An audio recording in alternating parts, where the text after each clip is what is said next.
আমাকে যদি কেউ প্রশ্ন করেন ডক্টর ইউনূস সরকারের যে উপদেষ্টা পরিষদ তার কোন উপদেষ্টা এই সরকারের মান সবচেয়ে বেশি ডুবিয়েছে, আমার জবাব হবে আসিফ মাহমুদ সজীব ভুঁইয়া।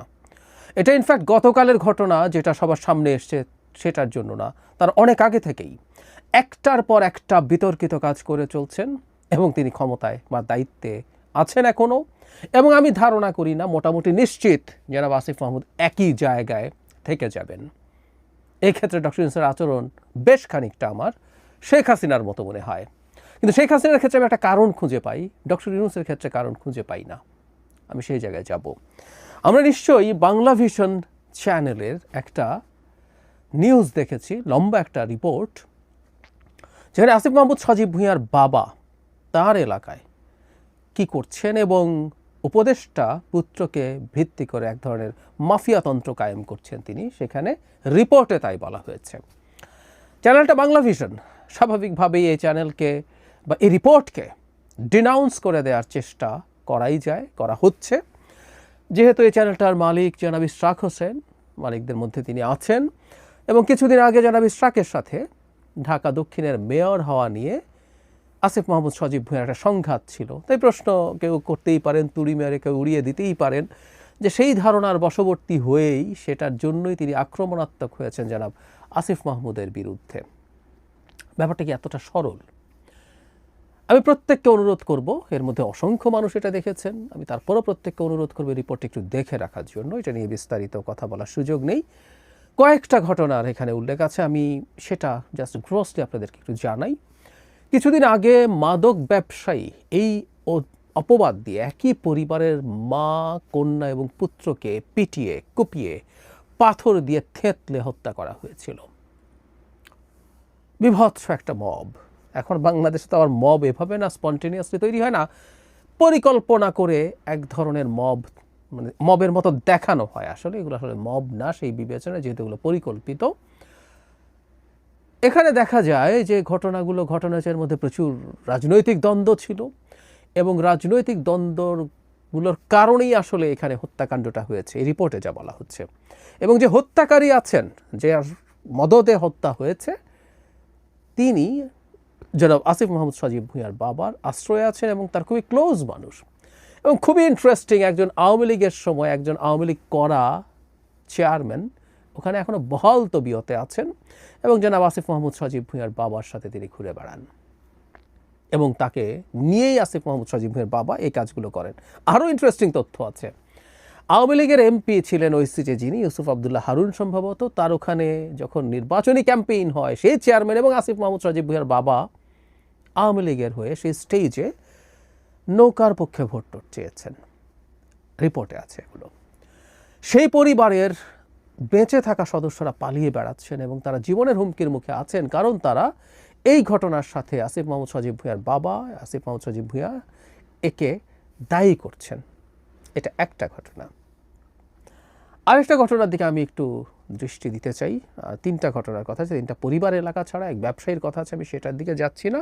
সবচেয়ে মর্মান্তিক এবং বিভৎস যে ঘটনা, এটা ভয়ঙ্কর, একটু আগে যেটা ঘটলো সেটা তো বিভৎসতম, এই ঘটনাটাও আমাদেরকে অনেক টাচ করবে। একজন স্কুল শিক্ষিকা, তিনি সনাতন ধর্মের, আসিফ মাহমুদের বাবা যে স্কুলের হেডমাস্টার, তার অ্যাসিস্ট্যান্ট হেডমাস্টার ছিলেন তিনি, সেই নারীর শিক্ষকের এক বিভৎস নির্যাতনের বর্ণনা তার বয়ানেই আছে। আমি শুনতে বলবো, ওটা নেওয়া যায় না, কিভাবে তাকে আটকে রেখে নির্যাতন করা হয়েছে, ঘন্টার পর ঘন্টা তাকে বিবস্ত্র করে ফেলার চেষ্টা করা হয়েছে, অনেক ক্ষেত্রে শরীরে জখম হয়েছে।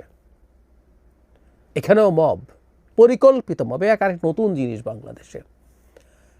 তারপর তাকে স্কুল থেকে বের করে গ্রামে অবমাননাকরভাবে ঘোরানো হয়েছে।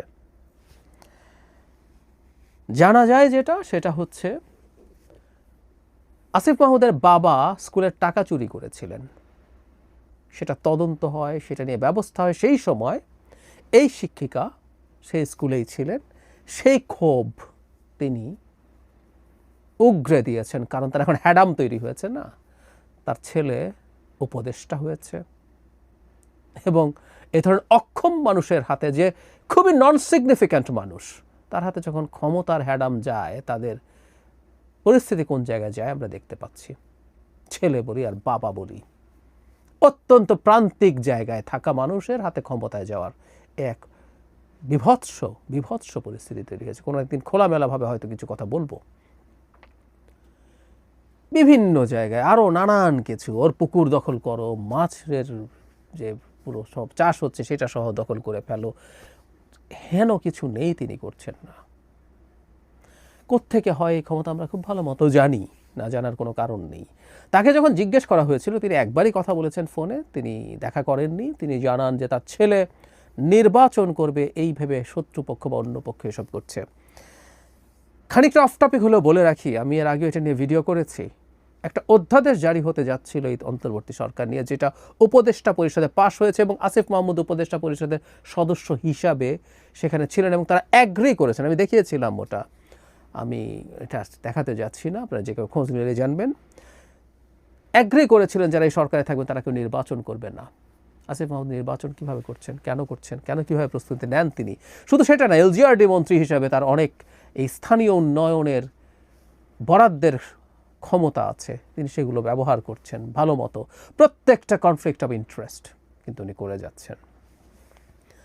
আমি প্রিভিয়াস কিছু জিনিস একটু যোগ করতে চাই। তার বাবার সূত্রে, তার বাবা একবার ঠিকাদারি লাইসেন্স করেছিলেন হঠাৎ করে। পরে এটা যখন প্রাথমিকভাবে এটা নিয়ে এক ধরনের অস্বীকারের প্রবণতা ছিল, কিন্তু পরে যখন দেখা গেল এটা সত্য, এটা জেনুইন ডকুমেন্ট বেরিয়ে গেছে, তখন তিনি স্বীকার করেছিলেন এবং তার বাবাকে ভুল বোঝানো হয়েছিল এবং তিনি সরল বিশ্বাসে এসব করেছেন। এখানে একটু বলে রাখা ভালো যে স্কুল টিচারের ক্ষেত্রে বিভৎসতা ঘটানো হলো, সেখানে আসিফ মাহমুদের বাবাকে ভিডিওতে দেখা যায়, যে কেউ দেখতে পারেন, আবার বলছি ভিডিওটা, রিপোর্টটা পুরো দেখে নেবেন। যাই হোক, তার বাবা নাকি সরল বিশ্বাসে ওই ঠিকাদারি লাইসেন্স করেছিলেন। আমরাও সরল বিশ্বাসে যেন মেনে নেই তিনি এটা এক্সপেক্ট করছেন। সরি, আমরা মন্ত্রী না, কিন্তু আমাদের মাথায় খানিকটা বুদ্ধিশুদ্ধি আছে। কেন এইসব ঠিকাদারি লাইসেন্স করা হয় সেটা আমরা জানি। আরও কয়েকটা জিনিস একটু যোগ করতে চাই। তার এপিএসকে দায়িত্ব থেকে সরানো হয়েছে, শুধু সেটা না, তাকে দুদক ডেকেছে, তার বিরুদ্ধে তদন্ত হচ্ছে, তার বিদেশ যাত্রা স্থগিতাদেশ আছে, মানে দুদক যথেষ্টই প্রমাণ বা তথ্য তাকে নিয়ে পেয়েছে। এখন আমার প্রশ্ন হলো, এপিএস খারাপ, উপদেশটা ভালো, উনি সৎ, কিন্তু আমরা এটুকু কাণ্ডজ্ঞান আমাদের আছে যেটা দিয়ে আমরা বুঝতে পারি এপিএসের এই টাকার উৎস, এই হ্যাডাম তৈরি হয় আসলে একজন উপদেষ্টার কারণে। খুব সহজ অঙ্ক, রকেট সায়েন্স না। সেই উপদেষ্টাকে কেন জিজ্ঞাসাবাদ করা হচ্ছে না? বলছি না তিনি সরাসরি দায়ী, কেন জিজ্ঞাসাবাদ করা হচ্ছে না, হয়নি। দুদক কেন তাকে ডাকেনি, সরকার কেন তাকে এই ব্যাপারে ইভেন দায়িত্ব থেকে সরিয়ে দেওয়ার মতো বিষয়ও হতে পারতো, এটা উচিত ছিল। শুধু সেটা না, তিনি একটা গর্হিত অন্যায় করেছেন তারও কিছুদিন আগে। আমাদের মনে থাকার কথা, যেন হাসনাত আবদুল্লাহ যখন সেনা প্রধানকে নিয়ে একটা স্টেটাস দিয়েছিলেন যে তাকে রিফাইন্ড আওয়ামী লীগ তৈরি করার ব্যাপারে কনভিন্স করতে চেয়েছেন, ঠিক সেই সময়ের পরপর জনাব আসিফ মাহমুদ একটা ইন্টারভিউ দিয়েছেন, যেখানে তিনি প্রধান উপদেষ্টার সাথে সেনা প্রধানের এক ধরনের কনফ্লিক্ট তৈরির চেষ্টা জাতির সামনে করেছেন। আমি ধারণা করি এটা উনি প্রধান উপদেষ্টাকে আগে একা ফিস করে বলেও ফেলতে পারেন, কিন্তু পাবলিকলি তিনি বলছেন প্রধান উপদেষ্টা আসার আগে কিভাবে সেনা প্রধান তাকে প্রধান উপদেষ্টা হওয়া থেকে ঠেকিয়ে রাখতে চেয়েছিলেন। ঘন্টার পর ঘন্টা নাকি সেটা নিয়ে কথা বলছে, এটা জনাব আসিফ মাহমুদের কথা, এবং শেষে নাকি সেনাপ্রধান বুকে পাথর চাপা দিয়ে এটা মেনে নিয়েছিলেন। মানে একটা সরকারের সিটিং উপদেষ্টা এইরকম একটা সাক্ষাৎকার দিতে পারে, এই বিভৎস কাজ ঘটাতে পারে আমাদের অত্যন্ত টার্ময়েলের টাইমে, এবং এটা একটা সিন্ডিকেটেড প্ল্যান। এবং এই আসিফ মাহমুদের এই সাক্ষাৎকার দেখিয়ে একজন খুব গুরুত্বপূর্ণ সোশ্যাল মিডিয়া ইনফ্লুয়েন্সার দাবি করেছিলেন যে এটা তার পরিকল্পিত, কারণ দুদিন আগে তিনি ওয়াকার কিছু একটা নেগেটিভ একটা কিছু পাবে, বোমা ফাটাবে, এটা উনি আগেই বলে রেখেছিলেন। পরে এই ভিডিওটা দেখিয়ে তিনি বলেছেন ওয়াকার সেটা পেয়েছে। তো তার মানে একজনের সাথে যোগসাজশে তিনি এই কাজগুলো করছেন সরকারে বসে, এবং তাকে রেখে দেওয়া হলো। শুধু সেটাই না, নানা সময়ে তিনি এমন সব বক্তব্য দিয়েছেন যেগুলো সরকারকে বিব্রত করেছে। তার বক্তব্য এনসিপির সাথে অ্যালাইন্ড হয়েছে। এনারা এনসিপি আসলে আমরা জানি, এদের সাথে কী যোগাযোগ আছে, কেমন যোগাযোগ আছে তাও আমরা জানি, কিন্তু এগুলো প্রত্যেকটা করে অন্তত সরকারের দিক থেকে সরকারকে আরও বেশি সমালোচিত করার সুযোগ তারা সামনে নিয়ে এসেছেন।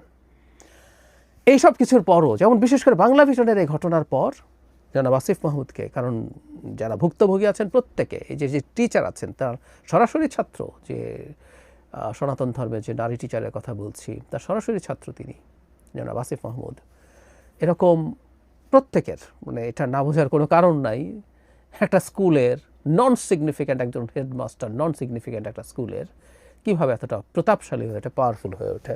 সরকারের উচিত হতো জনাব আসিফ মাহমুদকে পদ থেকে অপসারণ করা, ডক্টর ইউনূস এই এত সব একটা ঘটনা না, এই এতগুলো যোগ করে সুষ্ঠু তদন্ত করা, সেটা নিয়ে পদক্ষেপ নেওয়া।